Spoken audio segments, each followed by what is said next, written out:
Hi guys. Welcome to Pass the Aisle. I'm Kevin. I'm Meg. So we this past week was interesting. I have 3 events that I had to shoot, so it was quite busy to the point that like being an entrepreneur, setting your own schedule. I just kind of over the years been used to the schedule where I just edit all day on Monday and then partially on Tuesday. And it's always been like that. And we discussed how you're like, that's such a crazy schedule. Like, why do you put so much anxiety on yourself when you set your own schedule? And my response to that has always been the same, saying that okay, this is how it's always been working. And yeah, it's very fear-based because it's always been working. And it's always been working, right? I was also fear-based because I'm like, I don't want to lose time. You know, I do want to maintain, like, I don't want to stress myself out throughout the week knowing that I have unfinished projects. But It's you very do it anyway. It's very similar to, yeah, and then I do it anyway. It's very similar to, I always been like this in high school and college. If it wasn't photography of editing, it was I have to study. I can't go out with you. I have to study, right? And you already know I would be in my room for hours, yeah, just trying to figure things out, or it didn't make sense to me. Nursing was really hard, by the way. Things just didn't come that easily.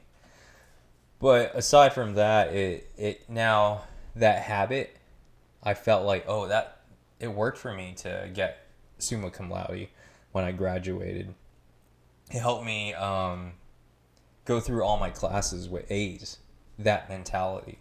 So I took that same mentality and I applied it to photography, and I was like, I'm not going to procrastinate. I'm going to be, a professional. I'm going to, provide the best customer service, right? And it got us where we wanted. So now that fear-based mindset comes, where you say, okay, that now it's becoming a little too crazy, and we figured, or I figured out that yeah, it's a domino effect. That anxiety will trickle down to people. It will, since you're the closest person to me, and we're working in the same place, that energy rubs off on you. My anxiety will rub off on you because I need a rant, right? There's no one else in this room other than you that I need a rant. And that's bad because then you will have a bad attitude towards whatever I'm ranting about. And it starts to influence you, and it kind of puts a bad taste in your mouth, and it influences the team, and then the team views us differently. And yeah, so it's a domino effect. So what I've learned this past week was to, like, again, this year was all about breaking habits, breaking old traditions, and or testing the waters. I haven't had a chance because this week will be the fresh new week. We tested earlier in the year where I handed off my edits. That was a little different, and you already knew what was coming. I don't even know what to do with myself, but smart to work efficiently and more smarter is to fill in that time with more quality stuff. Maybe it doesn't need to be always working. It could be more quality time with people that, because it's our business. It allows us to do that. And I feel so many times in one's life, right? You can't see everyone that you love, but if you're able to free that time or adjust your schedule somehow, then it's all possible, right? So Yeah, I feel it's a great lesson to kind of sit back and monitor your behavior as Well, what triggered? We have to revisit what really happened. Yeah, what triggered was all that stress that was built up. I was setting myself a very strict deadline, right? I was, like you already know, future tense. Future thinking was kicking in, definitely. I was like, okay, next week I only have one wedding this weekend, but then after that I'm like, I have a good 2 week break. I was like, I can't wait for that 2 week break. So I want to finish all my work so I can enjoy those 2 weeks. Yeah. So I put all that stress on those 2 days. Yeah. And then it triggered. But then knowing me as well, I have a really bad habit of telling you, right, my issues. Like if there's something that's bothering me, I just don't say it off the bat. I like keep it in, wait for like 5 times repetitively if you did something that bothers me, and then I just snap. Well, what was it? Like, Yeah. be very clear what happened. So I was just laying in bed, just exhausted from editing. And you were in your massage chair, which is right next to where I was sleeping. Yeah. But every night you would do this to relax your hips, relax your muscles before you can sleep. But then I was just so irritated that I just snapped at you, saying that I was going to put the massage chair in your room. And can you please... I didn't say it that way. I'm like, can you just go to sleep or something? Yeah. Yeah. Yeah, I forget what you said, but it was really mean. It was mean. Yeah, and then you said, that's mean and selfish of you. And then you walked away. Yeah. And then I thought, I was like, yeah, I fucked up. Yeah, and then I kind of like wait for you to like realize. Yeah. I do understand that you were tired, but again, to me, it felt like, again, you don't sympathize with the chronic pain that I deal with every day, and that the massage chair is like one thing that really helps me maintain it. And so, even though I get that you've been editing all day, I'm always like, well, you did that to yourself, and nobody forced you, you know, and like it's only it's less than like 30 minutes that I'm on the massage chair, and to give me time to be relaxed. And it seems silly to ask me, why do you need to get a massage? When you're like, why do you have to do that? And then to me, it sounds like it came out like in a way that I wasn't thinking what I was saying. Yeah, because it made no sense. Yeah. Yeah. Yeah, it doesn't make sense. Because I was so tired to the point that I would just say anything just to have you go to sleep.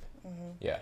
Yeah. So, but this has been a long time coming. Yeah. Like the way that you handle your stress, and how you'll treat everybody nicely except me. Like I would say, if I was somebody who asked you how to do something, or I was using something, you would just ask them nicely, like, or tell them nicely, or be professional and fair, I guess, I sound like, or diplomatic. You'd be diplomatic if somebody like Hovig was working with you day in, day out like that, like, and then that's why you came across that article, and I was saying like, we discussed, and then we just kind of spoke through. We handled it differently this time around. Oh yeah, let's revisit that. Yeah. I think that's good to remember some lessons from there. I mean, yeah, it was great that, you know, we've grown so much together where we can sit down and talk it out. Yeah. and not raise our voices. It's so important as couples, from what I read as well. But you also taught this way back. That was last year when you started to notice if you're angry, I sense that. So I become defensive. It's all that, back and forth type of deal. So it's very important when couples get into a relationship to be in a neutral setting. Yeah. And also everyone's mindset is calm. Like you're ready to talk it out. Yeah. Yeah, you're not at the peak Of your of your anger, because that's just not going to be you when you sit down with that person. Right. So it was good that how we handled it. We sat down, we spoke about it, and I was just allowing you to talk, and you just spilled it all out. Yeah. And for me, I'm like really good at observing. So I pick up like certain key points that you mentioned and also been mentioning within our relationship. What were they? And those key points were empathy, right? Something that stood out was, In what way empathy? like, don't take like your spouse for granted. Yeah. Since you've grown up with this person from college to fiance to marriage. And this is what I read in an article as well, is that, when I first met you, you would tell me, oh yeah, he's so nice and everything, right? Yeah, because that's a natural human behavior of how a male would want, how if a male is interested in a female, right? They have to be nice, right? Yeah, they have to be nice. If you are rude, you're going to lose her. Yeah. Right? Yeah. So, and that's the dating phase, the relationship phase. You see the nice, the nice personality, the caring personality, trying to impress and everything, right? And later you just kind of, once you've been together for so long, and once you like seal a deal, it's like a natural human behavior for a male to feel like he has settled. He have locked her in a way that now everything's the same day in and day out, and you kind of forget. No trying anymore. Yeah, you're not trying again. I mean, you're not trying anymore, just like what we spoke about with other couples that we know. Yeah. Yeah. So, and that's where a lot of arguments spawn from. It's a huge deal that couples, they treat each other differently after marriage, or if they've been in a relationship for so long, they take each other for granted. Yeah. And I would say I have done that. I don't sense it in you. I don't know if you have a self-reflection that you sense it in yourself, that sometimes you have taken me for granted. I really don't know. But I know that you vocally say that I do. And once you brought that awareness, it's definitely true. Yeah.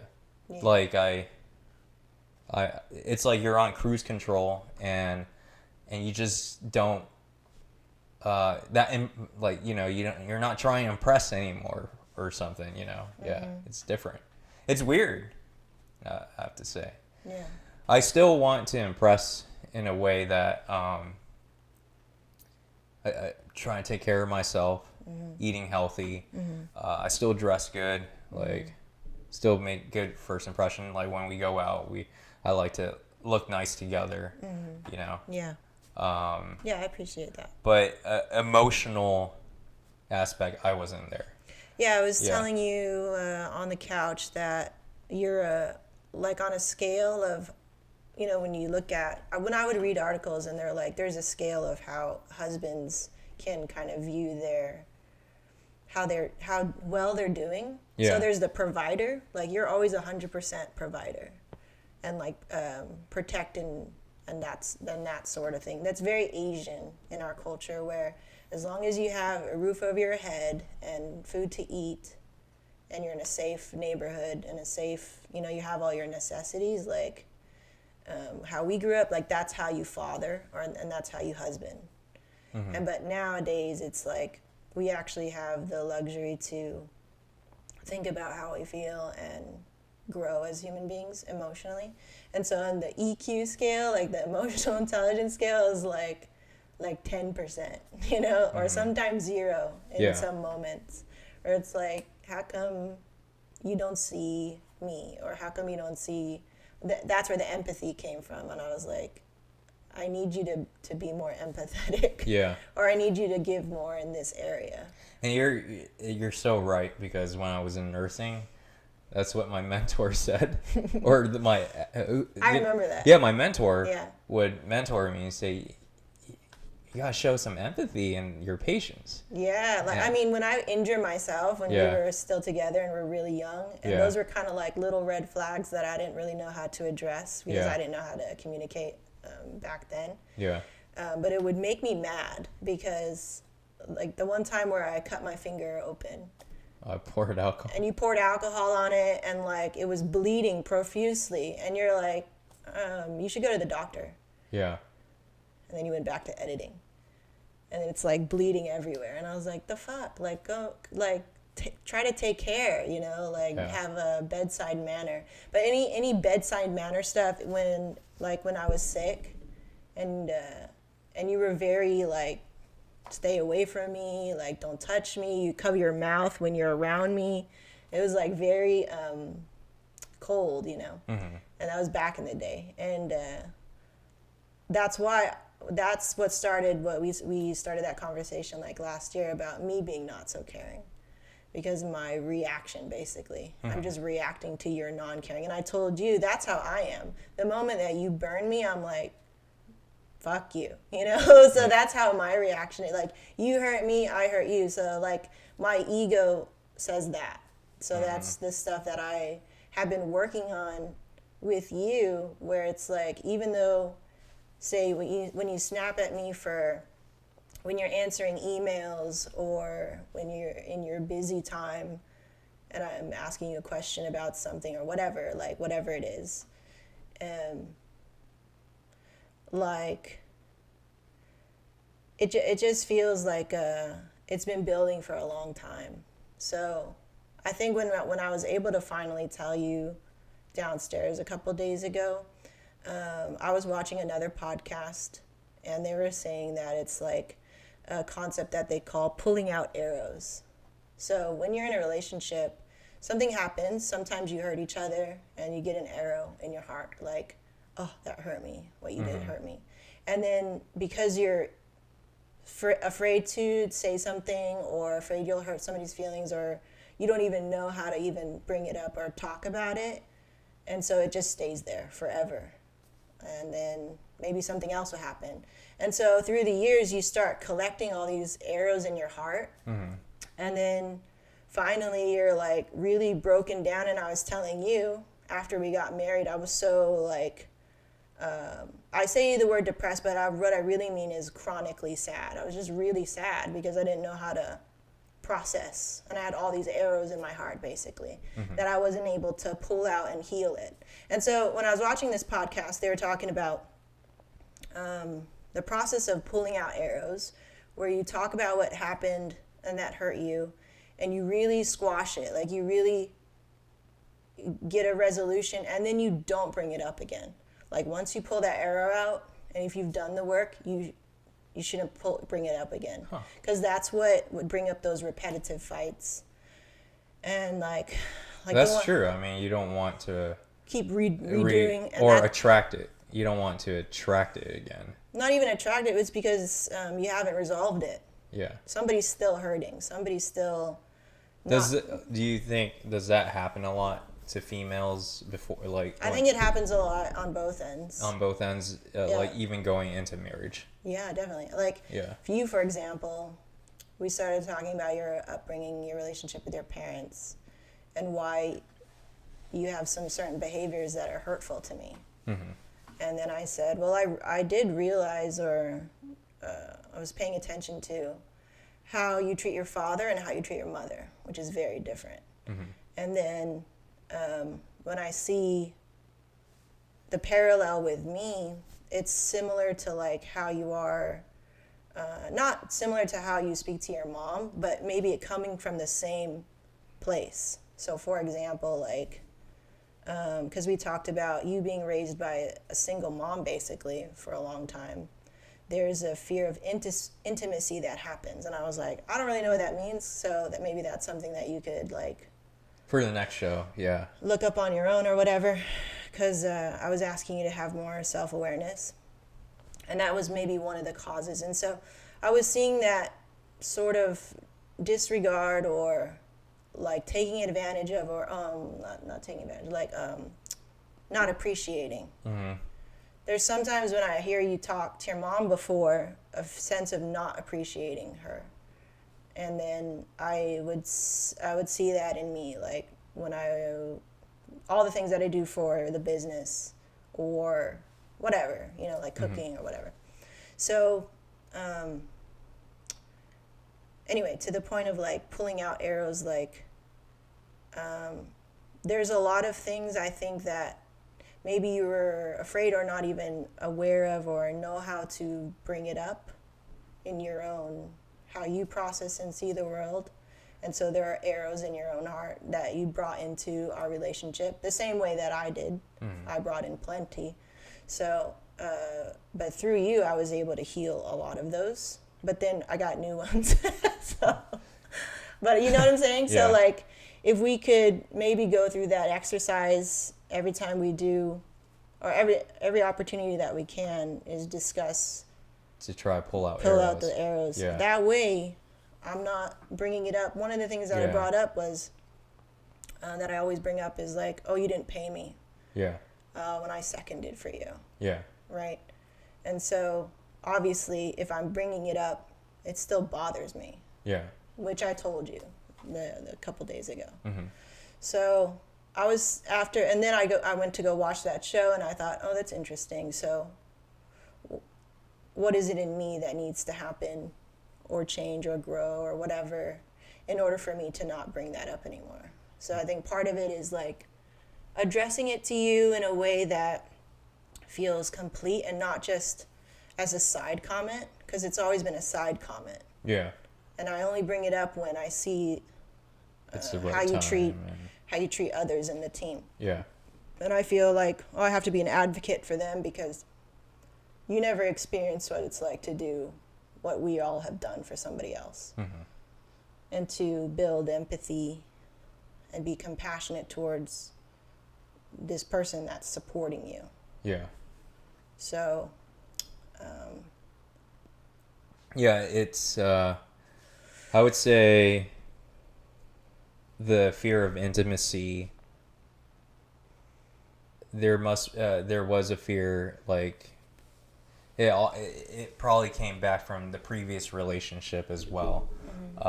Where, I mean, we both ended in horrible relationships, based on, you know, cheating and everything, and just seeing the trust is hard to build and regain.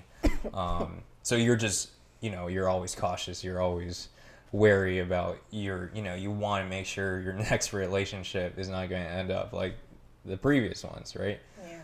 So, yeah, so that intimacy is like, I feel sometimes like I'm very reserved. Yeah, and I can't let go. And, you know, I feel still today in certain situations of even hanging out, I can't let go. Yeah, Like, that's what I mentioned. Yeah, I can't be fully me. Yeah. Because I feel like because people are judging me, or I feel being like You're being judged. yeah, I'm being judged. So that's my fear. I was like, Did that come from your previous relationship? Not really. So where it did that came come with from? that probably came from just growing up. So private school was very different. Everyone was very judgmental in that private school, just because you're in a bunch of a pool of rich kids, right? And just the parents making a lot of money, sending these kids off to boarding school. They come in with the most expensive toys, and they're just bragging. And you didn't have that. And I didn't have that because I would say, yeah, we made it to private school, but other than that, we couldn't get more. I mean, I couldn't get more than what these kids have. These kids were like, they were living in mansions. We were just living in, Yorba Linda, which was like probably equivalent to where we're living right now back in the day. Oh, I see. Yeah. In terms of class. In terms of class, yeah. So we were, even though we went to the same school, it was still a different class. So every time I like come in into school, like I would say I was I was being bullied. So bullying like kind of made you skeptical of like every day you show up to school, someone's always looking at you. Yeah. You were bullied though? I was bullied a little bit Somebody bullied you? Yeah. Yeah, there's always like a person that in like the grade up from us, like I mean up from me from like when I was in kindergarten or something. A first grader? Yeah, a first grader or second grader. I mean, I don't recall who it was. But also with my parents only speaking Vietnamese, they don't know a lot of English. They weren't even the ones that were teaching me. I would either be sent to like a tutoring agency or something, and then I'll just stay there and do my homework, and then they'll help guide me. My aunt will come out and try to help me as well. But if you kind of see how my dad raises the kids currently, it's very similar. You just do you. Do you? Yeah, you just do you. So you're very in an independent mindset. I see. Yeah, and that we spoke in previous shows that my grandpa, which I never met, which is his dad, died at an early age. So he never got fathered as well. So I don't know he knows how to father. Yeah. Well, yeah. So in a way, yeah, it's so us being all free and like my brothers how they are now, but for me growing up, yeah, just being free, you can do whatever you want. I mean, he was really strict on me as well, just like how your parents were strict on you, since you're the only child at the time, and I was the only child as well. Yeah, there was no TV during the week. You have to do homework the moment you get out of school. You only get 1 hour of break, so I would just play on my own.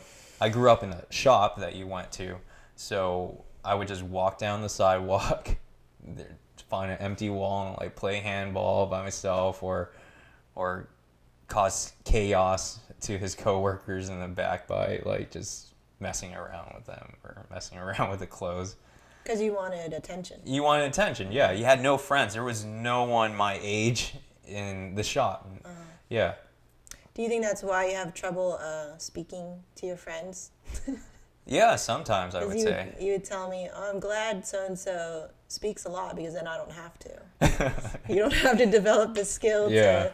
And I said, well, it's not necessarily a good thing because, you need to be able to actively listen. Yeah. Because I told you... Another thing that we should probably mention in the show today is I didn't want to do the podcast anymore. Yeah.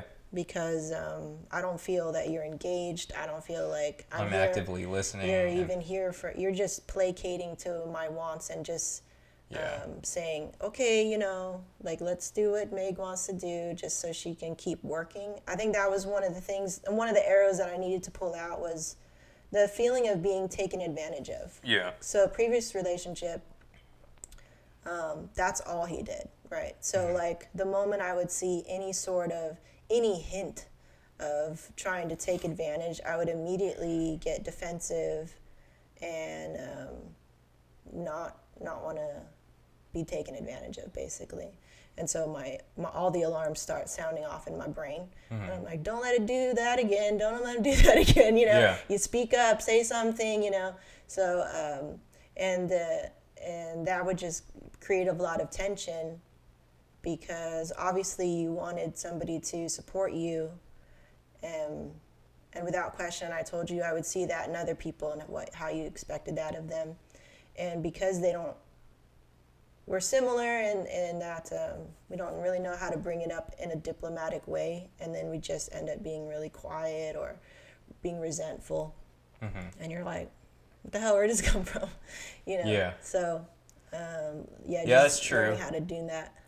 And we figured why we are resentful is because, so for example, this podcast, I found a solution why you felt so resentful in, you know, what you're doing for this podcast, and expecting a thank you and everything. Like, you can, you know, say thank you that I put in the work for editing this podcast, setting this up, figuring out how to set it up, doing the research. And that's because we just don't ask for help.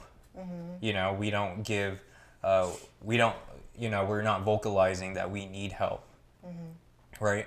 So with that said, since you don't have help, it seems like, all the pressure's on you. And then now now when someone steps in, for example, like you cook that meal, or you cook all the meals, right? And then I just step in and step out, right? Yeah. So you feel like you eat really quickly, and then you leave really quickly to go back to work. Yeah, so it feels like, oh, you didn't appreciate what I made.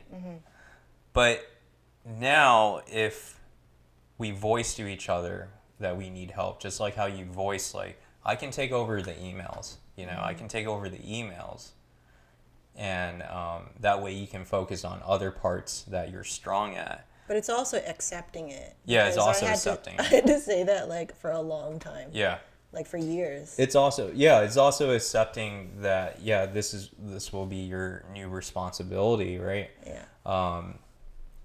But then I start to appreciate that you email, right? But then when it comes to podcasting, since you do it all, right? I'm like blindsided that I don't see all that. Like, I do appreciate this entire setup and the studies that you went through and research and all your years of podcasting to bring it here to help us. So I feel that I will feel more a part of it if I help, like, with the setup or do something versus you doing it all. Which is, now we're like learning that as a team we need duties. We can't have one person do it all, just because very similar to when I started to do everything. This is a time when you would be doing your podcast world. It was just me and John photographing. You know, and then I kept on bothering you, right? You're like, oh, so is it making anything? Remember that? Is it doing well? Is it ramping? Because it's just assurance, like, oh, is it bringing income for us, right? So that's because I felt like I was doing everything. So I started to feel resent. So it's a very similar thing. Now you're doing the podcasting all by yourself. So that's why you feel what you feel. So I feel like contributing anything that we're going to do in the future, like even the coffee thing, I know is yours, right? And I appreciate that you make coffee for all of our couples to enjoy. I feel I need to take part in, you know, certain aspects of it. But then I clearly know where I don't want to cross the line. Having the healthy boundaries. The healthy boundary. But I feel if you initially is your passion, you can let me know what you want to let go. Like what you're willing to let go. And if there are things that I want to address to you that I feel like you can let go, but you're just holding on, that doesn't, really require you to keep it all to yourself. Yeah, then I think that's just like how you mentioned, I think you can let go of emails, even though I'm like trying to hold on to it. Yeah. Yeah. So I think that's a responsibility between couples to be aware when something is easy to pass off to. And you don't realize it off the bat, really, because it's been a habit for so long. Yeah. Yeah, you feel like it's just work. It's just another day. Like, I can just go through the motion. Yeah. Yeah. Yeah. With the podcast, I was like, because before I'm in the mindset always of the fears of when we did get in the lab together, and I just learned so much about you and how you like to do stuff, and everything has to line up for you in order for you to participate, which I was like, that is selfish, but at the same time, I know it's good for you. I know it's good for our business. And I was like, when I was trying to pitch it to you and convince you to come on and do this thing with me, the only way that you would show up was like, if you don't have to do anything else but talk. That was like the selling point. I remember you said that. I'll just set everything He's up. like, you were like, well, what do I have to do? Like, very afraid to put on any more to your plate, which I get, And so I carry all those interactions and those lessons, and like, even the whole like you not being engaged, I would still get that, and I'm like, there must be some way how to get you more engaged, or to make you look like you care or something. And so when I approached you with this Past the Aisle podcast, and I knew that I didn't have to do so much of the stuff that I did in Get in the Lab and what I did when I was doing podcasting for like I was a little bit more serious about it. And it was just going to be focused on our marriage, but I still wasn't feeling. One of the big ones was like, okay, I'm going to really try to address this thing that's been bothering me, which is like being credited for work, being more empathetic, and just having you be more present with me during the show. And that would really bother me. So I said, well, how could I lead the way to change? And then, I could be more vocal about my compliments or be more encouraging. And because I'm not that way too, right? Like, I also grew up that way. So, like, how could I lead the way to change? And then I just felt like, even though I'm trying all the ways that I know how, at what I'm capable of, like, it wasn't working. And then I was like, if it's not working, like, I don't want to do this anymore. I'll just focus on my job. And like I was telling you, very dark thoughts run through my head. Like, that night when I walked away to go to sleep, whatever. I text Jeff at night, and he didn't respond back until in the morning. But I was like, I'm not in a good place right now. Like, let's please reschedule. I'm very sorry. Yeah. I mean, he was super understanding, whatever. And then I was thinking, man, like, I feel like I keep trying to work with you. And then I'll tell myself that it's going really good. And then I told you, this is what I told you. I was like, I feel like I'm in denial too. Like, I'm just being blind. Like, oh, we're doing so good. And like, but really, because there'll be something that happens like that, or little moments like that, and it's like just typical shit that I keep repeating stuff. I'm like, I don't feel like we're going anywhere. And like I told you. Do you focus on, are you being optimistic? Or do you feel like I feel like I'm being optimistic until I'm like slapped in the face. Yeah. That's how it feels like. I'll be like, yay, we're being really good. Yeah. And then I'll just get slapped in the face. I wonder if I'm like, other, all right. like I'm very curious of other couples that work together, right, day in, day out, marriage and business, if they experience the same thing. Because we're unlike the average couple that communicates like every hour or every, almost every minute. I mean, you like It's- to do this a lot where Yeah. you want to see what other people are doing. And I want to really encourage you to just Focus on us. focus on us. I Yeah. want you to focus on you and don't blame or look for anything else to support your lacks. Yeah. Or, just know that I'm going to tell you directly, and I've never done this before, just be better. Yeah. Just be better for you. Yeah.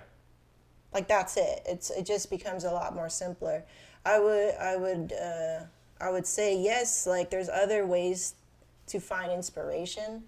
Like when I told you, I was like, I can't go to you for some things. So what do? I go find people who can support me in this way, or so I can talk to them, or I'll listen to a podcast because I don't know, or I'll Yeah. read a book, right? I'll go read some books. So there's nothing wrong with that. But I would not look for reasons like, well, other people are also having problems, so it's okay that we're having problems. I would just like you to go, okay, I just need to be better, so I'm gonna be better. Like Yeah. that's it. And there's a difference, So that's what I need. Yeah. Yeah, and I will demand the same from myself, because I already just been down there. Like, I feel like we're doing good in that we're actually just having the conversation. Like, that's such a great marker of our relationship, because some people don't get that, right? So But we don't care about that. We just want to be better. I just want to be better. I mean, Yeah. like, in terms of looking at how far we've grown, and I still want to acknowledge our success, our success of coming this far. And I just say that because it's like, I can look at my parents, I can look at your parents, I can look at all of the parents, and I'm sure there's a lot of stuff unsaid. Yeah. That's very true. So I'm just saying, like, that's where we came from. I felt our parents' generation was They don't say shit. they don't say anything at all. Like, So that's them, right? Yeah. So we know where that goes. even the generation prior to that, it was even worse. Even worse, right? Yeah. So, I mean, they had their own world, they had their own things to deal with, fine. Yeah. But we have ours now, so we can Which is to acknowledge be it. more vocal. Yeah. Yeah. But we have the opportunity and the privilege and the luxury to think and feel more. And that doesn't mean for whatever, whoever's out there and they're having their issues, whatever, doesn't mean we have to stay there. Yeah. That's what I'm saying. You don't want to dwell on someone else's relationship Yeah, I don't want it And- to be an excuse to not work. on ours. Yep. Yeah. That's understanding. Yeah. Yeah. But yeah, like I have to say, there's so many things that influence a person, like yourself, myself, how we grew up, the people that you surround yourself throughout childhood, and the people that you dated. There's so many things that just change you, and you're changing in every level throughout the years. Yeah. Yeah. We're always evolving. But I would say, yeah, the lack of intimacy, because it would have to deal, similar to like being raised by my mother. But the lack of intimacy, I feel like, is from my father. He never showed any emotions towards his kids. Like, he's like for example, we can. I see Steven all Yeah, the time. we can relate to what Steven deals with. Like, oh, Dad, you didn't put gas in the car so I can go register for college. He's like, then put gas then. Or no, the clear one for me, we had Father's Day celebration, Mr. Barbecue with Steven. Yeah. And Steven wrote a letter in a card. And I was like, that's really touching. It says, Yeah. I love you, Dad. And all. He's like, thanks, Steven. Yeah. And I was like, that made me cry a little bit. Yeah. I was like, it makes me emotional because, like, I know Yeah. how that feels if you're asking for something. Yeah. And I They know they don't give it back, I think, he's really trying to reach out to my father. Yeah, I find that so, like, I sympathize with it so hard. Yeah, because I can see on Father's Day he would put a photo of me and him. I know. But I know he's like. And I'm trying, always like, Like, I think he needs my dad yeah. to acknowledge him. Well, it's good that Yeah. you're saying that, because over the phone, like 2 days ago, Yeah. and we were talking about, you would call me and you'd have a little think about yourself, and then you'd come and talk to me, and I was still mad, whatever. Yeah. And you tell me, like, I don't think I have anything wrong. Like, I don't think my father not being there affected me. And I was like, I think it did. Yeah. Everybody needs their parents, Yeah. in some capacity. Our parents will not be the best or the perfect parents, but you still need them. If they make mistakes, you still need those mistakes, actually. Yeah. You would be grateful for them to just make mistakes with you and just try with you. And I think that's the most important part. But the lack of trying, I think, is the apathetic feeling is more painful. But you said your mother is, I mean, they're both the same. Like, They're similar. They're very similar. Did your mom acknowledge you when you were younger? Oh, yeah, for sure. I think my mom's a little bit better At acknowledging. and being more emotional. One, because she's female. Mm-hmm.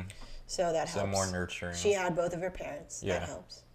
And she was close to her father. Father taught her how to drive. Yeah. Was, always bring something for her back when he was away on trips and stuff. I think she had a pretty good relationship with her parents. I mean, I don't know the whole story. Yeah. But from what it sounds like. I think what happened with my mom is just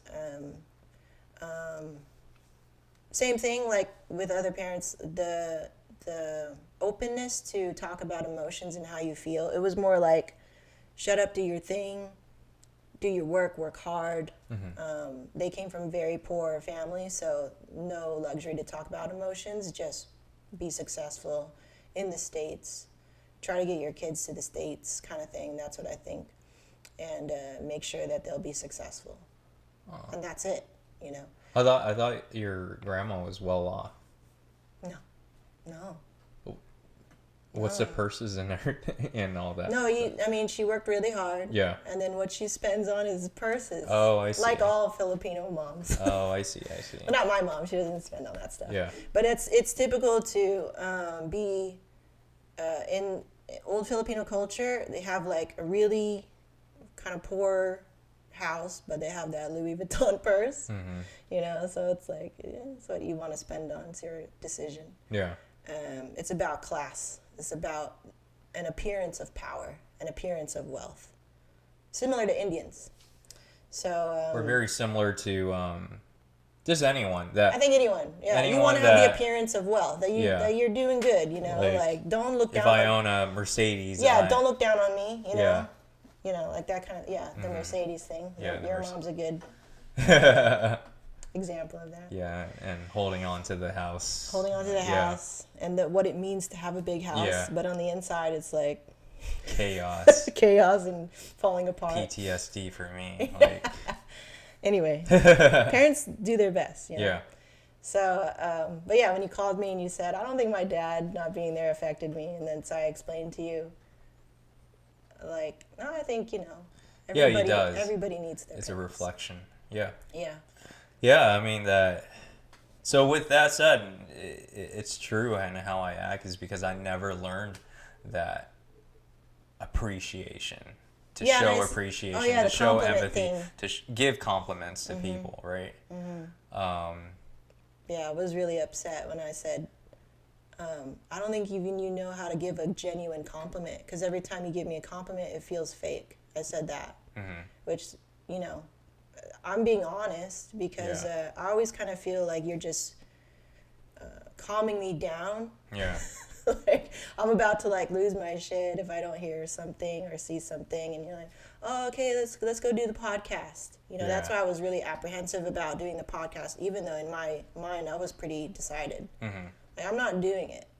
Yeah. And you had to really, I said, you have to prove to me. Yeah. I need to see proof that it's going to be, you say all these things. It sounds really good.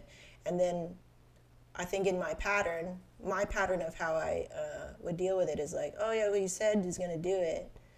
And then the actions are different. Or certain behaviors are still the same. And so I felt like it was a battle I couldn't win, so maybe I should do something else. Yeah, but I didn't want to go back, and I needed to change my behavior for myself to be better, to be less selfish, to be more present, too future tense sometimes, and I know that needs to change. Yeah. Because that's a huge, like, one of the worst habits. I would make all my classmates in college nervous because I would say, hey, we have finals next week, and they're like, oh shoot. I was like the person that reminded everyone, and then they're like, oh, what chapter are you on? I'm like 8 already. I'm like, Yeah. I'm getting started. Well, I see that with the rest of the team too. Yeah. Like, and I brought that up that that was an arrow in my heart too, where it's like you have this pressure or sternness or demeanor that is so unsatisfied. Like, you can't be satisfied with all of us. I guess, like, the thing is, it's not trying. I'm very similar in a sense, like Qua. He works under pressure, or he likes that drive, that frustration Yeah, to he's be weird. in that position, right? He's so weird. In some ways, I need that too. It allows me to push to another level, to like put me in a new venue, right, that I've never been into, and I freak out, right? But then it allows me to really kind of think, Yeah. where I'm at. Put me in the same venue, I already know the obstacles.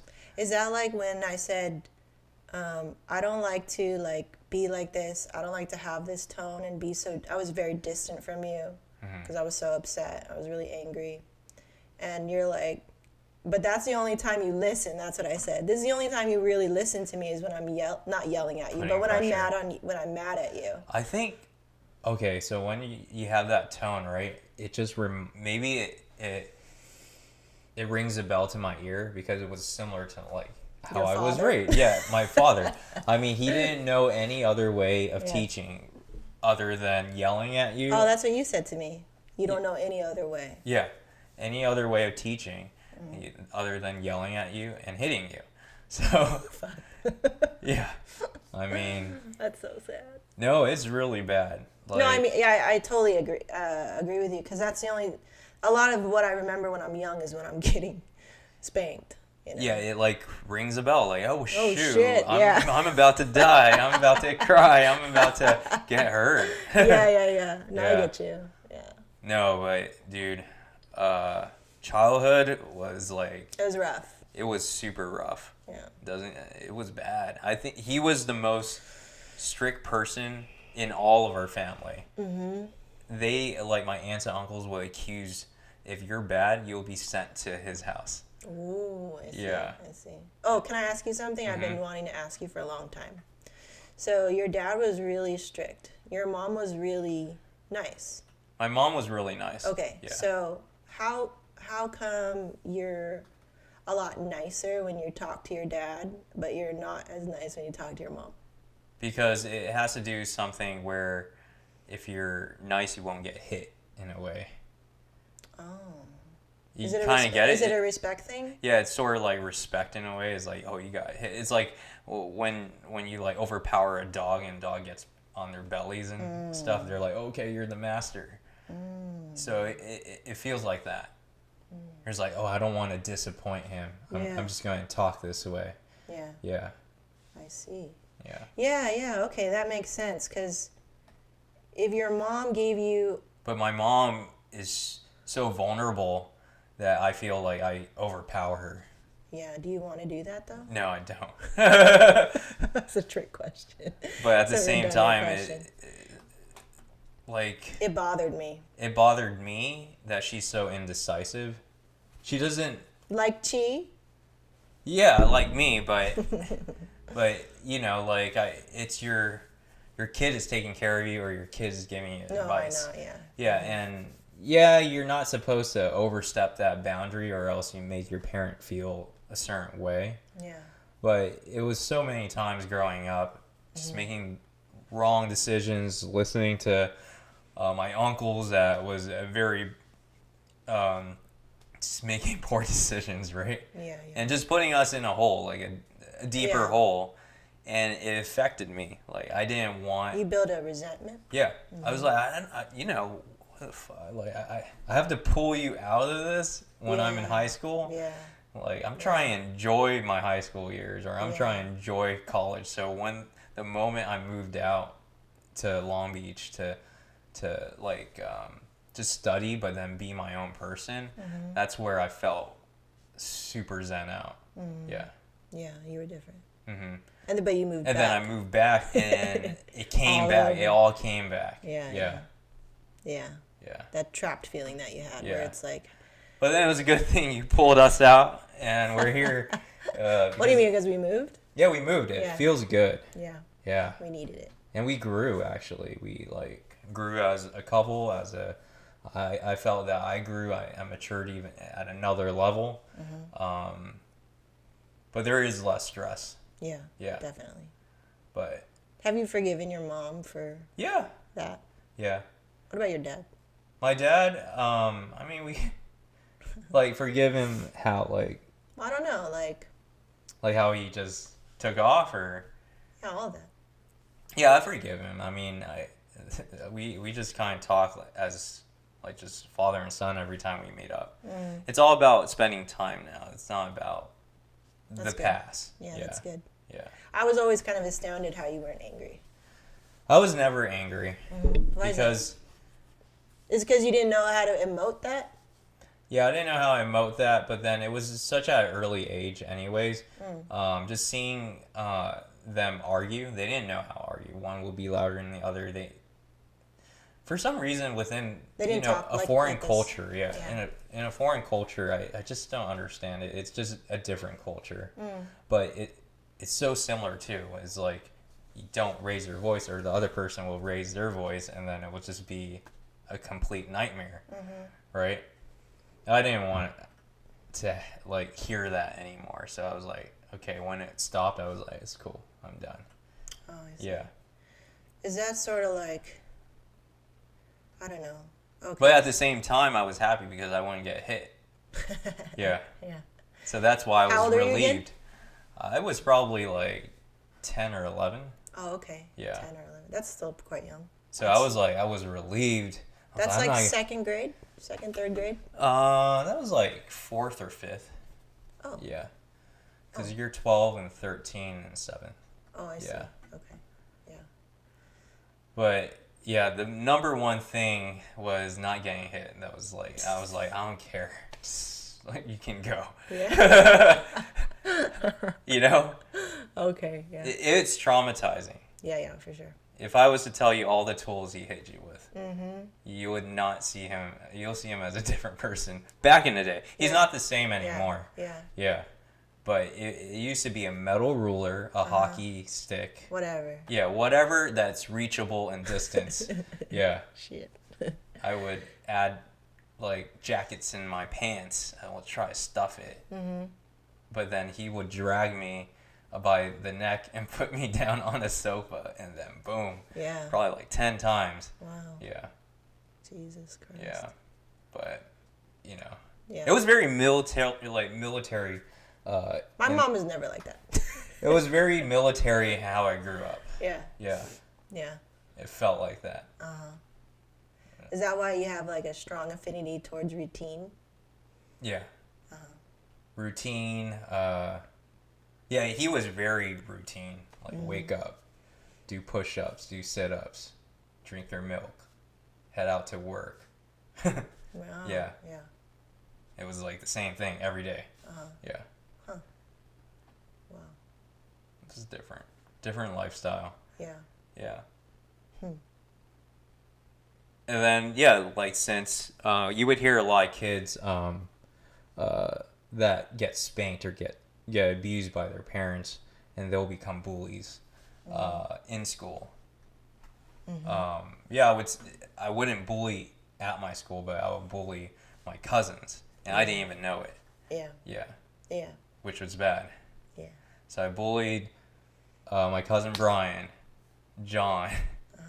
Not too much of Andy. I mean, Andy was here and small? there, just a little bit with him, but not too much.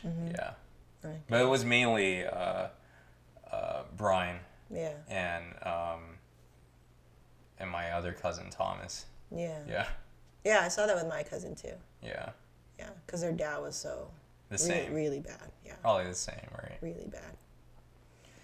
Yeah, and then as we grew up, I didn't see him as often anymore. So we were like distant for like 4 or 5 years. And I was like, man, I miss these guys. Yeah. And that kind of just broke down. Like that bulliness went away. After my dad left, that went away. Like I was a complete Different person. Yeah. Interesting, huh? Mm-hmm. That outside stress influencing you to see the world a certain way. Yeah. Yeah, well, I also addressed that I have anger issues. Yeah, and you would break things. No, I wanted to break all of this. No, but I'm just saying yeah. when you were a kid. Yeah, I would break stuff. You got examples from your mom, right? Yeah, of my breaking mom. stuff. And I would be like, now I find myself like controlling it more. I'm very aware of it, so I try to, like, that's why I wanted the punching bag so bad. Yeah. Because I had so much like rage, I think. And then I remember even too, like the relationship prior, all I could think about was just taking a bat to his face, like, and just doing that for an hour. Yeah. And then maybe I'll feel a little bit better. Yeah. And I would often think about that. And then you don't realize it, but anger is so like poisonous. It is poisonous. It starts to like infect everything. And even with you, when I get angry with, not with you, but your behavior, it makes me shut off everything. Like I just really am not myself, and I can't. It's do you hard apply that to other people? Probably, yeah. I mean, anyone that makes you angry. Anger is anger. Then like you just like shut off. I shut off. Yeah. Like, and I want to just like move on. Yeah. I just want to quit it, and I don't want to stay in that. I do see you quit fast. Oh, I'm quick. Yeah. Yeah, you're quick. I think that comes from the old relationship where I wasn't the one to break that off. I had to let somebody else do it, and I could have done it so many times where I saw the signs. Yeah. So now I'm like, to me, I am always about like, if I see the signs, and even in my hiring process and firing process, like, quit it. Yeah. Like, fire it. Don't waste time, and just move on with something that's more positive and not going to keep you stuck in this shitty situation. Yeah. That's where a lot of my like quitting fast comes from, and it doesn't work in every situation. Yeah, I mean, but do you like to do it? I like to do it if it makes sense. Yeah. You know, it gives me empowerment to say no to the right things, to say no to the wrong people. Yeah. And to be able to recognize it. I think that's the hardest part, is being able to recognize what to say no to. Yeah. And for me, I think in order for you to listen to what I have to say, I had to break your barrier. There's a bubble around you sometimes. Nobody can reach you, this fear of intimacy. Yeah. It's like you're not letting anybody in. And I always feel... Like any new person that comes onto the team... You're always like, I'm going to just cut you off because you didn't even touch me. Yeah. You would always say that. He's like, I don't care. Like, I don't know them. Yeah. Like, didn't give me anything, you know? Like, yeah. And I was like, okay. so, like, but even me to reach through your bubble, you know, like that, it bothered me. So, it's a shame, but that's what it is. So, you know, there had to be a conflict between us for you to hear what I'm saying. Yeah, the other thing is, since my mom got screwed over so many times, it's being skeptical that these person aren't out to get us in a way. Yeah, and that's... Yeah, the out to get you thing is out pretty to get, strong. It's very strong, actually, yeah. Being robbed like 9 times. Yeah. Yeah, all that stuff. Yeah. Do you think that attracted it in some way? The mentality of people. Fear? Yeah. Yeah, because you attract it. Yeah. Not necessarily you, but maybe your parents. Yeah. I mean, I really don't know what happened. I mean, I'm young. You're so young, right? I'm so young. I mean, they've under done... under 10? Yeah, I mean, they probably don't review the whole story for me to understand what really came down, right? Yeah. Maybe there was some sort of drama between a coworker and the boss. You know, you never know. So someone's... Because he had like 100 and something employees. He has so many that if he like didn't treat them well, or he didn't pay them, or things like that, right? Then a family member of another family member could have like, hey, these guys are, you know, being so... Teach them or whatever. Yeah, teach them and get away. I see. So that could have... Yeah. Yeah, but you know, I've learned my lesson about that fear crap. Because I have to say, all that freaking cloud of fear in your head. I know you don't want to hear it because I know you don't care, like you say. No, tell me. But yeah, every time I'm out there paddling, if that fear goes in my head, I freaking die out there. Yeah. Yeah, I get tumbled around like a washing machine. Yeah. Yeah, and it's scary as hell. Yeah. And that fear, it doesn't allow me to breathe. Sometimes I get PTSD like when I'm paddling out. Yeah. Because some freaking fear. Yeah. Yeah, I don't know why it comes in and out, but I try to calm myself down. Yeah. Yeah. And I feel it right now. It's weird. You're imagining it. Yeah, I imagine it and it freaks me out. Yeah. But I still love to do it. It's weird. Yeah. I love it. I get what you're saying. Yeah. Yeah. But It's like sparring for me. yeah. PTSD and sparring. You got hit so hard so many times. Or like you got the wind knocked out of you. Ever got the wind knocked out of you? Yeah. By being punched or kicked? Yeah. It's so scary. It's not You really. can't breathe. Yeah, you can't breathe. It's Yeah. not really a big deal because if you didn't get knocked out, you can just kind of come back from it. But that moment where it's like that dip, you know, and you're like, whoo. Yeah, you feel it. It's Yeah, like, you feel it. I remember, I kicked someone in Taekwondo, and he had asthma. But at you a had young it age. happen to you? It happened to me. Yeah, it was just in the the wrong area. The solar that, plex. that causes it. Yeah. But you're also not expecting it, so you're just like, Yeah, like you're just really gung ho, yeah, and then all of a sudden someone just Boop. hits you right in the right wakes place. you up. Yeah. Scary. Not a nice Happens feeling. a lot. Yeah. Yeah. Not a nice feeling. But yeah, going back to that anger, so Yeah. Oh yeah, so over I time- was gonna destroy all this stuff. Yeah. And then I just was like, okay, but that would be your old self. that would be my old self, and I think I did a much better job this time. But still, the anger did keep me distant. I didn't even want to. I didn't even want to forgive you. Mm-hmm. The want was not there. I was like, I don't fucking want to. Yeah. I was so, like, just chronically sad again. Like, I'm just like, why? Why even bother like that? Mm-hmm. I'm just going to get burned again. Like, that was one of the big fears that I told you why I don't want to do the podcast, even though you were trying to, like, talk me back into it. You're like, or I was like, well, I don't want to get my hopes up because I love to do this, and I'll do this with or without you. I didn't want to do it with you at that point, but I knew that I still needed to just vent stuff or create content and be creative on the podcast because I love it. Mm-hmm. But doing it with you was, at that time, like, it's so stressful. Yeah. It just causes me to be really sad because I'll get really hyped and I'll want to do all these things. And you'll be like, yeah, let's do it. And then when it comes down to it, your crazy schedule would be like, I don't have time. I don't want to do it. Cancel that. Reschedule that. Or, it's like, it's always has to be lined up for you again. Mm-hmm. So it didn't feel very like we're doing this together. It just feels like, again, dragging you to do it and just placating to me and appeasing me so that I'll keep working. That's what it feels like to me. I'll keep working for you. So just, that's how I was explaining how I felt. Not complain. Yeah.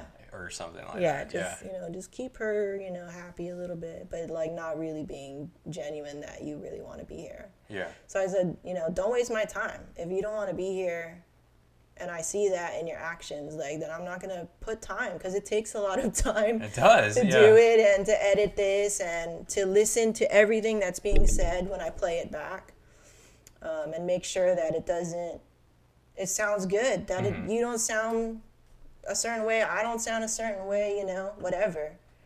And then that was an arrow too, that you didn't listen to what we were talking about, because I was saying, well, this is supposed to be for our marriage, but if you don't actually listen to it, if you don't have some self-reflection, because that's when I get to learn, is I listen back to what we say. Yeah, because it's hard to remember everything. I can remember, like everything that happened this couple of days. I'm trying to revisit it right now on the show, and I'm like, I can't freaking remember everything right now. It's coming back to me in little bits. It'll jump in here and there. So when it's recorded, and we actually took the time to both be present, and then now we listen to it, and it sounds good because we took the time to set it up correctly, and it looks good. Then it's a nice record, It's a nice record for me to revisit it and learn, and maybe it's a lesson I need to be reminded of sometimes, so I can always hit play. And that's the legacy of this show. Like, I want it to help me when sometimes times are tough, or I don't know who to turn to or whatever. I can actually turn to us, because we've gone down this road, and we just need to remind each other again, like, how to solve it, or how to be teammates again. Yeah. So. You're so good, man. So Thanks, that was, love. thank you. So that was my biggest fear, to come back. Yeah. But then I think, you being you're like, when you listen when something's wrong. So I was like, okay, if you listen when something's wrong, this is what I need you to do. Before I would hint at it. I'm like, ooh, maybe I'll lead by change, right? It didn't really work for me. So now I just can tell you directly. Yeah. But not be so angry with my words. Or else it will set. Or you'll be like, what the fuck, As an attack, in a way, As an right? attack. So I don't want to attack you with it. I like how, there are, there's incidents when I would be working and then you would bring it up. You're like, oh yeah, I like to mention something. I remember you would pull me aside just so that we can talk. Yeah. Yeah. Those are so scary for me. But those are good. You handled it. I feel very scared doing that. You handled it correctly. Okay. Good. Yeah, I felt. So you like that? It was genuine. That's okay. It came. At the right time. It came at the right time, but then you knew you needed to say it. Yeah. Right.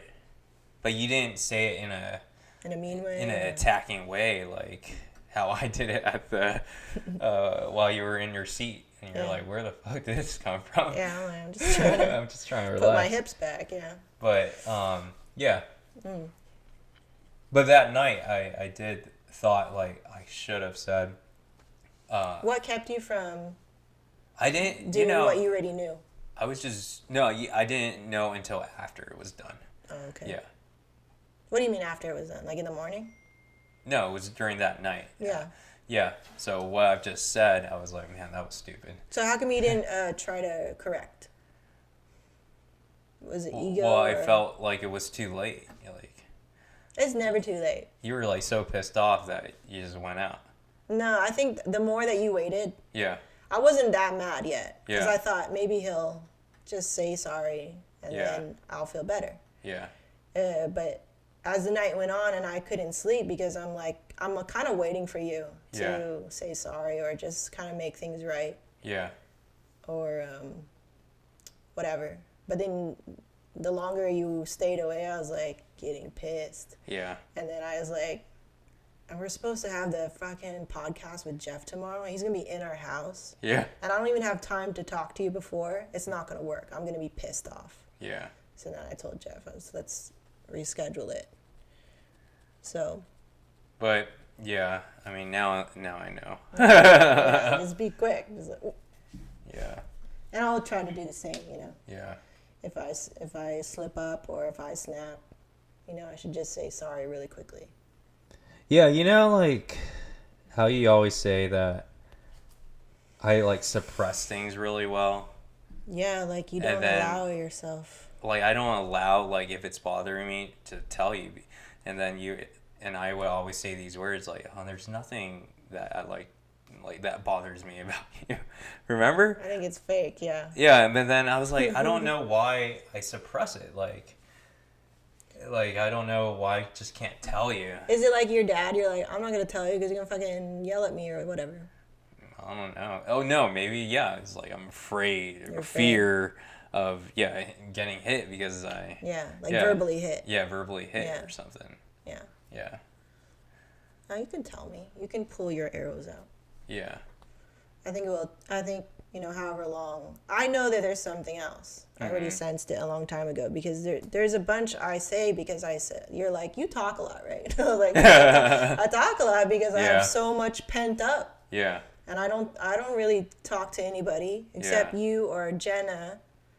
And then we have the show. yeah, So, and then like once in a million years when we go out and see our friends, yeah, I'm pouring out my heart, and they're also pouring out their heart because they probably same situation. Nobody talks to me about this shit. Yeah. And they were always like so emotional, and you're like, why are you so emotional? I was like, dude, because we need to be. Like, you should be here. Yeah. Like, you should be emotional too because you never show any emotion. yeah, So I was thinking like, I see in you on the outside. I know where you come from. I know how you were raised, but I don't think it should stop you from being trying emotional. to discover yourself. That was Yeah. a big thing that I asked you to do. I think yesterday I kind of broke loose a little. A little bit, yeah, Yeah, I was like letting go a little. a little bit. Yeah, towards the beginning I was still stiff. You're still you, yeah. Yeah, I mean, that's fine. Everybody's a little yeah. stiff in the beginning or whatever. I felt I needed a drink though. So, Qua helps so also. thank you, He's always Uh, so good about just calling you out. I love Yeah. it. Yeah. I was like, yes, thank you. No, it helps though. Yeah. Yeah. And you need that. You need some. I needed to break loose yesterday. I felt like a robot. Mm-hmm. Yeah. Yeah. Yeah, like the first bar that we went to, I was like, wasn't feeling it. I was like, man, I was like, I mean, but you always dance like yeah. But, in my mindset, I Yeah. was like Not judging feeling it. myself. Oh, I see. I was judging myself that I look like an idiot right now. Yeah. Oh, Yeah. okay. You know what? I used to think the same way. Yeah. When I was young, I was a dancer. Like, I would hella dance. And Yeah. they would go, Megan, go dance in front of everybody. Go. Right? Yeah. And then Okay. I would do it. I would be like, there's all these pictures of me hella dancing and like just really like I was always into it because I was a super Michael Jackson fan. Yeah. So I was super into dance. And then somewhere along the way, I learned to be ashamed of dancing or speaking Yeah. or anything. For some reason, I got really shy, And I didn't want to talk to anybody. I didn't want to join any sports. I didn't want to do anything. I was like really, really shy. Yeah. And I would feel like that, like, oh, I look stupid or I'm not going to look cool or somebody's judging me right now, whatever. I think a lot of that came maybe in middle school or something. Yeah, I think the judgmental gets hard in middle school. It's because hard you in school. You just want it to be acknowledged or popular. You want to be popular, yeah. You want to. Yeah. I remember wanting to tell stories so that somebody would listen to me Yeah. and laugh and like have a good time Yeah. hearing what I'm saying. And then I just remember when I was in 6th grade, Yeah. or I think it was 6th grade, and like I so wanted to tell this, I wanted to spill the tea about this whatever I heard at school, Yeah. and I couldn't say it. And it was so embarrassing, and I felt so like disappointed in myself because I was like, oh, here's my moment to like be a little bit popular. Yeah. Because I'm with all these girls. I never have any girlfriends. I always hang out with one boy. Like, You just wanted to, I wanted to belong and yeah. You wanted to cause drama for them to. I want to dish. I want to do Yeah. the chismes and all Yeah. that stuff. So like, but I couldn't do it. And then forever, I just would always feel unconfident. Like, Yeah. like somebody's judging me. And even with you, like, remember you were like, go sing, go like, and I'd be like shy. I don't want to sing in front of you. I don't want to dance in front of you. Like Yeah. everything when we were first dating, and I was so shy. I remember Yeah. when you brought me to your like Kevin Q's house, and I'm meeting all your friends, and I Yeah. was like, I just felt so oh, they're judging me or judging me. But for some reason, I think through podcasting, I learned to like accept myself and all that shit. Because I had to listen to myself talk forever.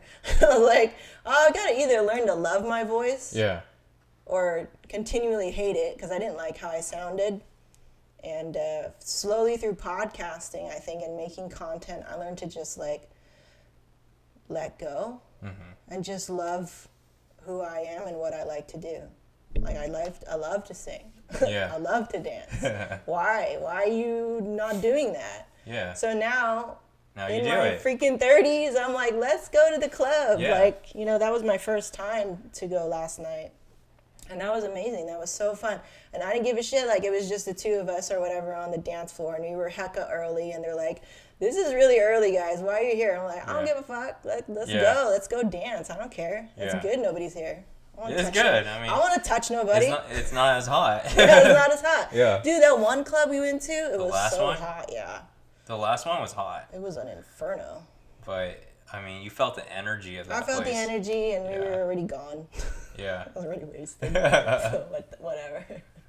But, dude, you had like a 21st birthday. I did. I had like 2 21st birthdays in the last 6 months, man. Yeah. No more. Please be my limiter. I think. Just 4. I think 4 is the max. 4. That's where I probably feel. And then It was funny. It was you like, just say no more. I think 3 was when you started talking a lot, and 4 you didn't. Yeah. No, that's more like.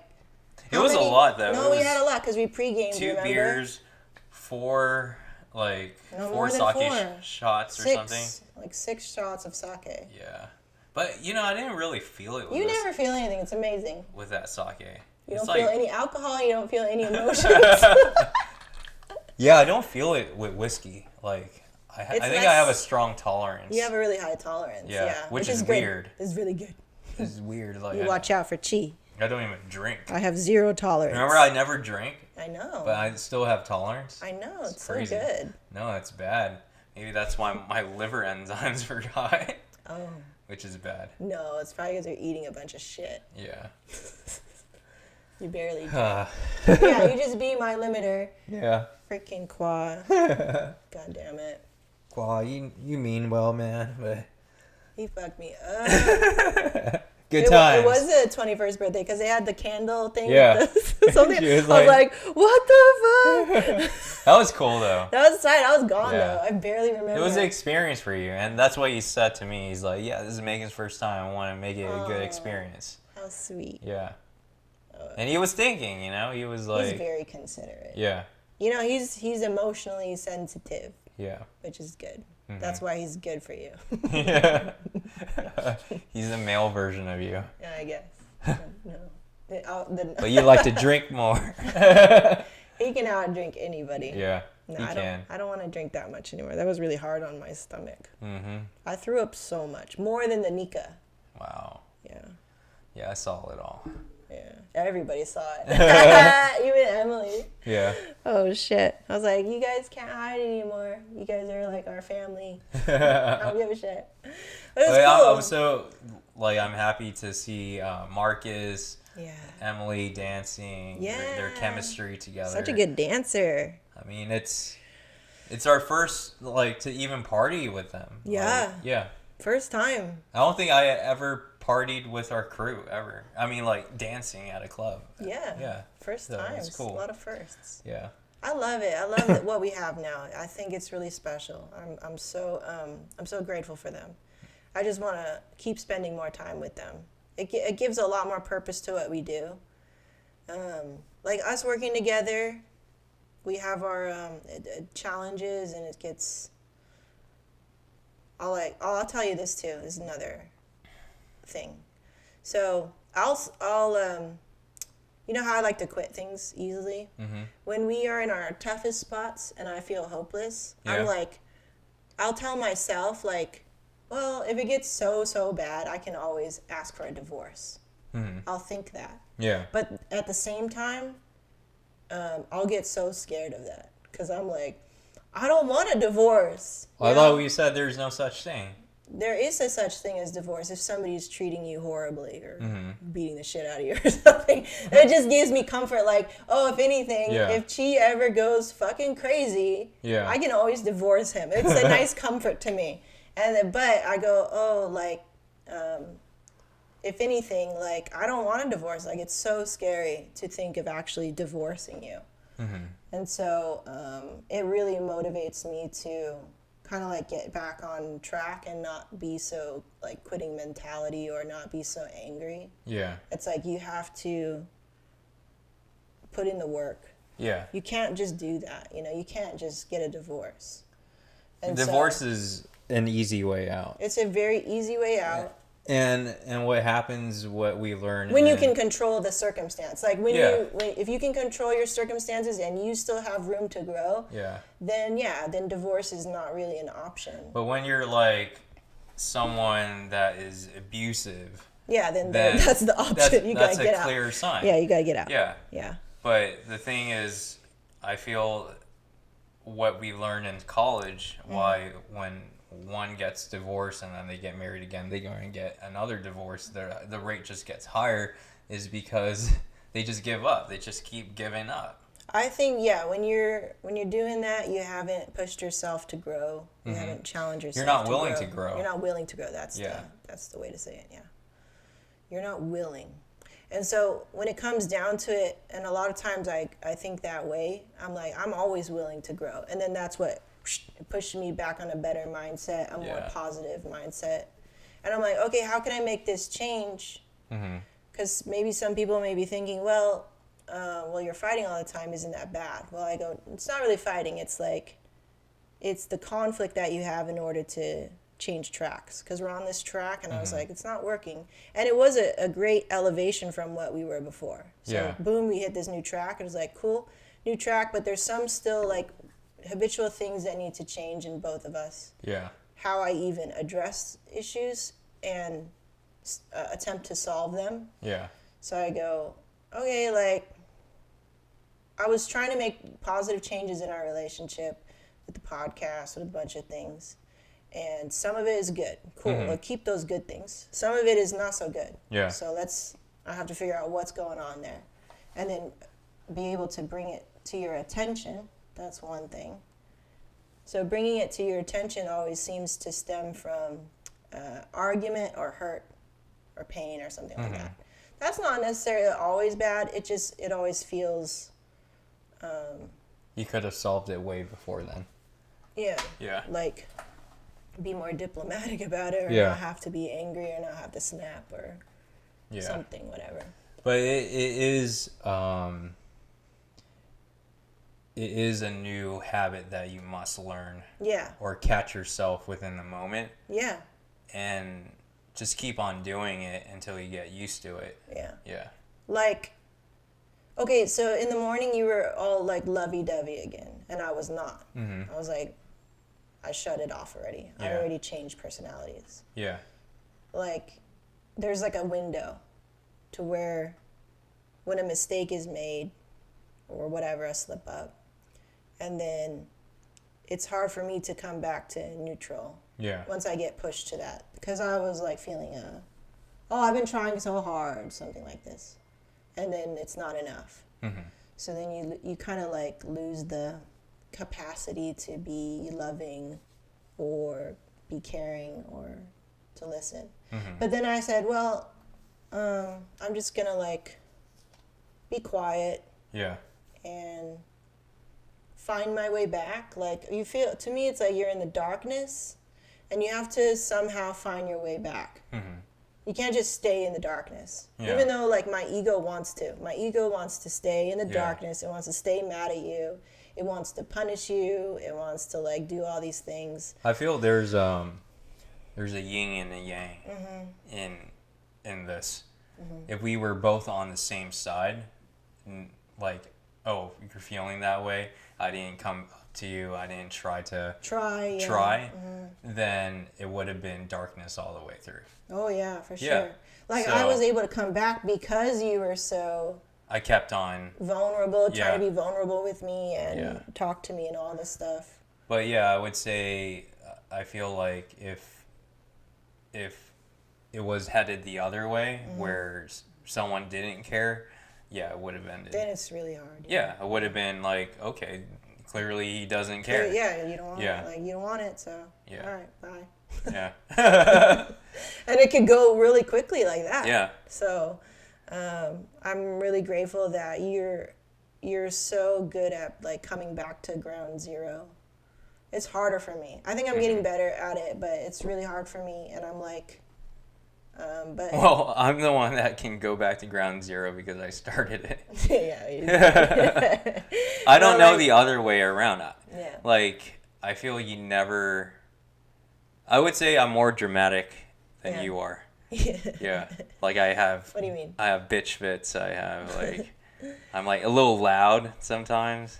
I think you just sometimes I do not- rant a lot. Yeah, I Yeah. think you have a hard time coping with stress. Yeah. The way that you cope with your stress is like, it's weird. It's like a self-punishing sort of Yeah. coping where you're like, It's probably the only child mentality of trying coping. Like, you can't, like, there was no one there to turn to when you had to problems. put you on a different Yeah, track. to put you on a different track. Okay. So I was like, maybe that I was like, okay, this is my habit of trying to cope.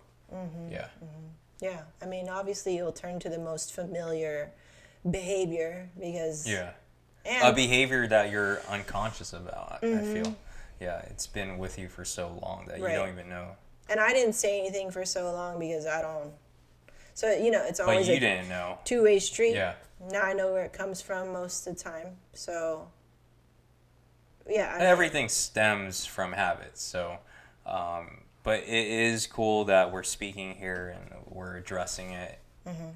So I know clearly what habits I have to deal with, right? But then also for you to know where it stems from. But it's crazy.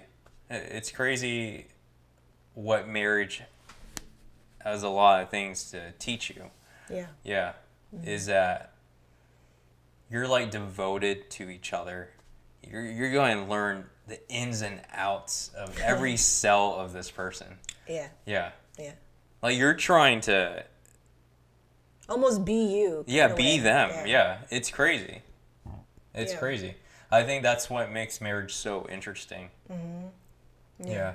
I mean, I'm always learning about you. I'm like, whoa, okay. I think you're always learning about a person unless the person doesn't have any ambitions or doesn't want to try harder than they gave up on life, then you won't learn anything Well, about. that's something to learn. Like, why do you not have Yeah. ambition? Where does that come from? Yeah. I mean, that's something to, like, with me, if I were to analyze myself, it's like, okay, I seem to be only ambitious in some certain things, but a lot of things I'm not ambitious of. And I think it comes Yeah. from the whole, like, being let down.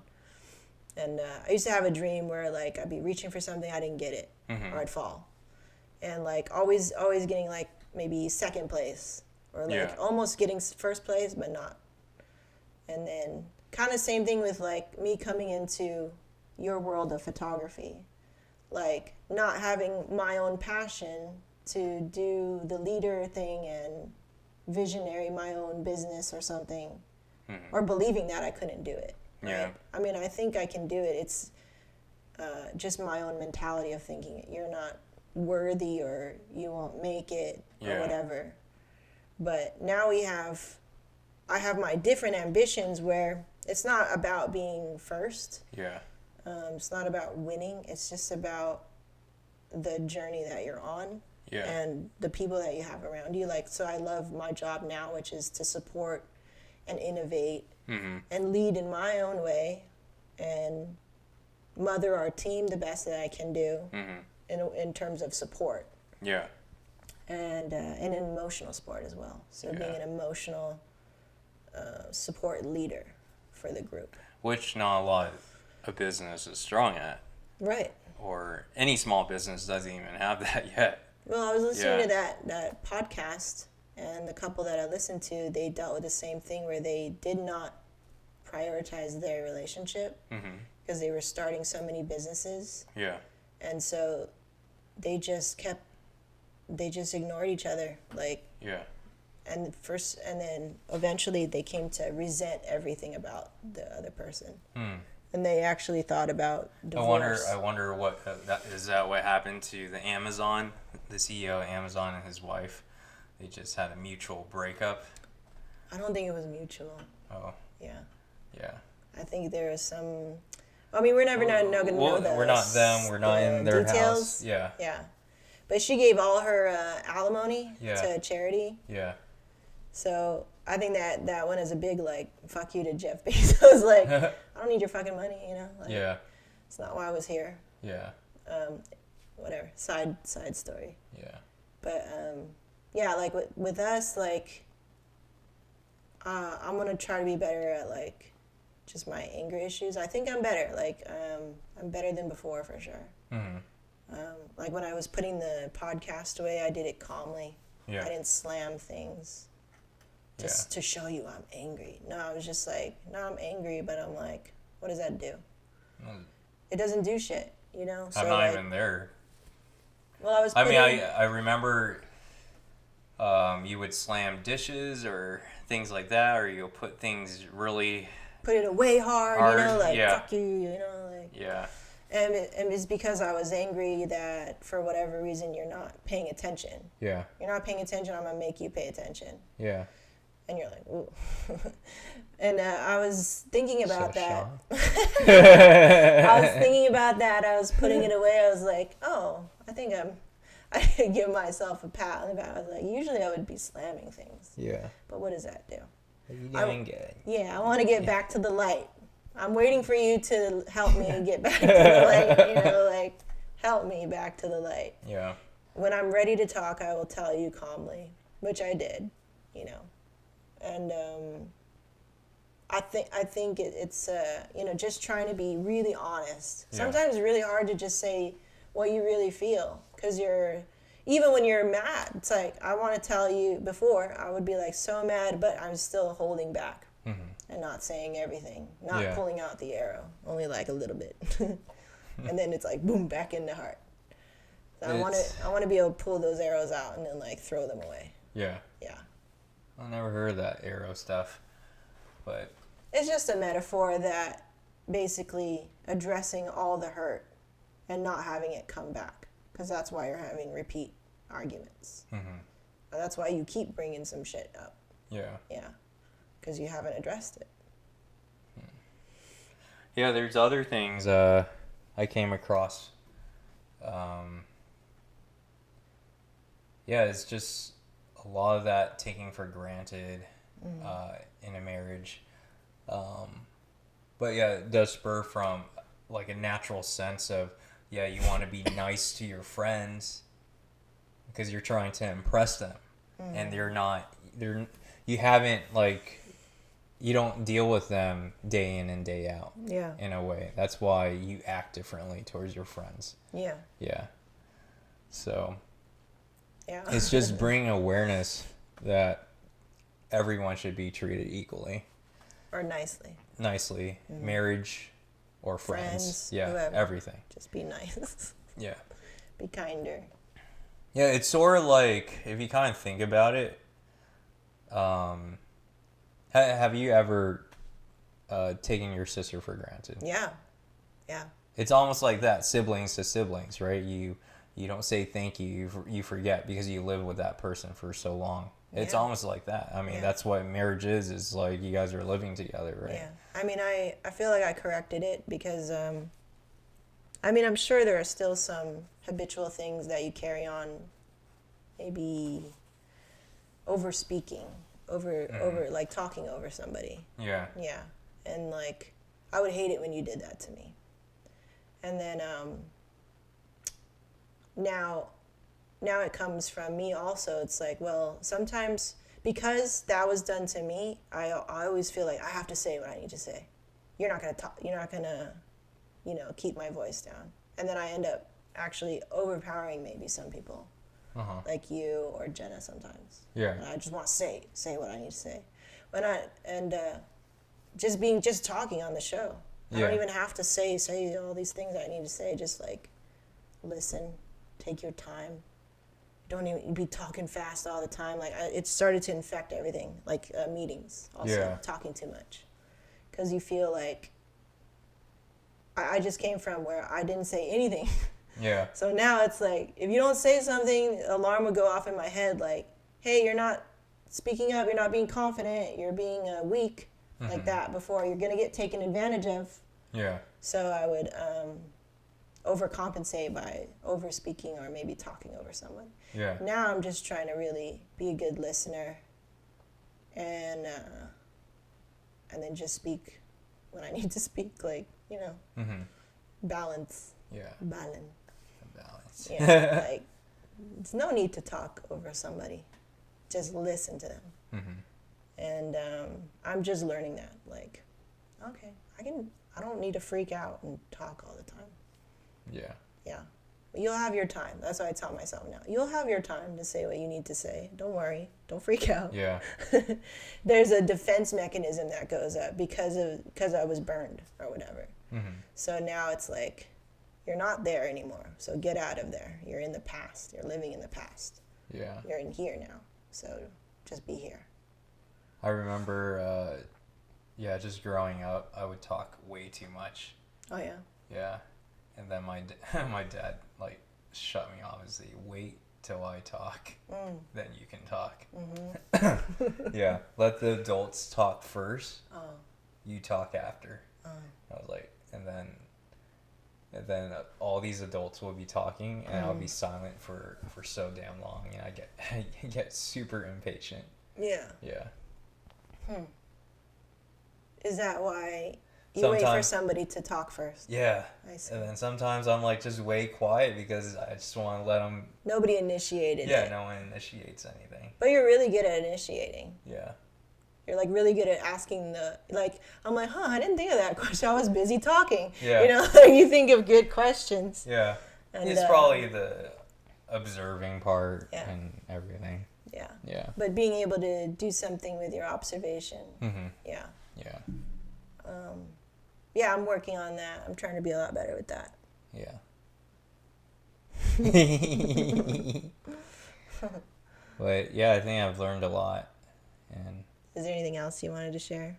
well, there's many things, I mean, but We have many shows. Yeah, for future shows. Okay. Yeah. Cool.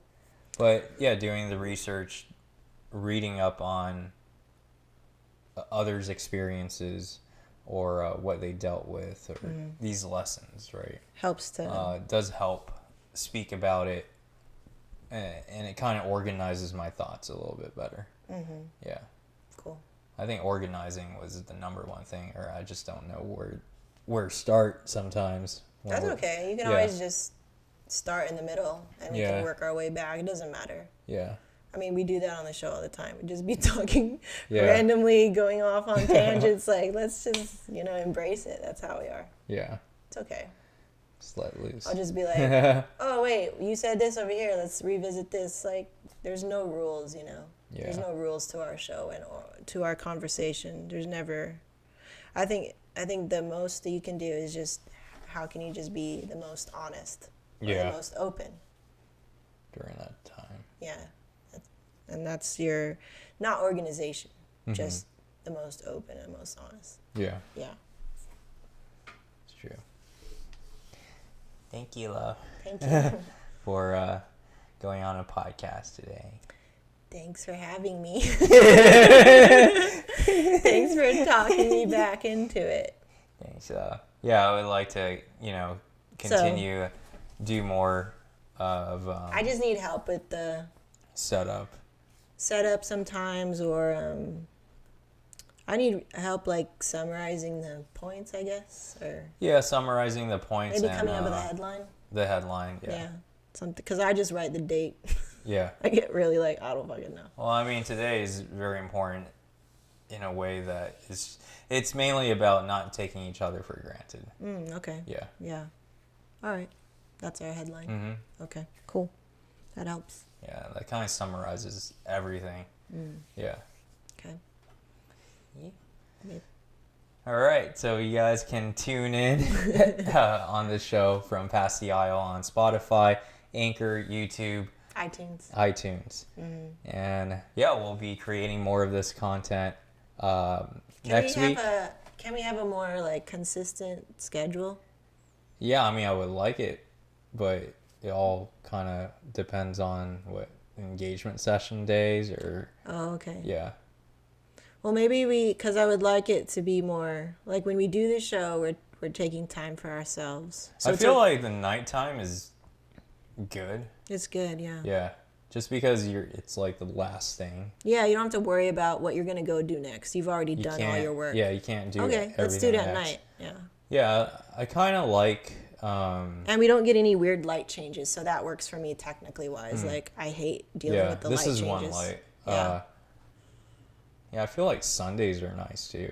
Okay. Yeah, Sunday nights. Well, if you can pick a day for us where we can commit to a time and a date, a day out of the week, that way it just works in. I feel Sunday nights are awesome. Okay. And it has priority. Yeah. You know, it has just as much priority as the things that make money. Yeah. Because you said it to me, it was like marriage is. Is it more important? Yeah. Yeah, because you gotta seal your relationship or Right. else no one gets anywhere. Right. Yeah. Yeah. So I would like this to have the same, not to be anxious about it, like, Yeah. but like to just prioritize it just as much as you do anything else in your schedule. Yeah. To see this as important. Yeah. And then I will be Well, it is important. right there with you. Yeah. Yeah. Okay. Cool. Thanks, man. Thank you. Thank you. Ciao, guys. Ciao.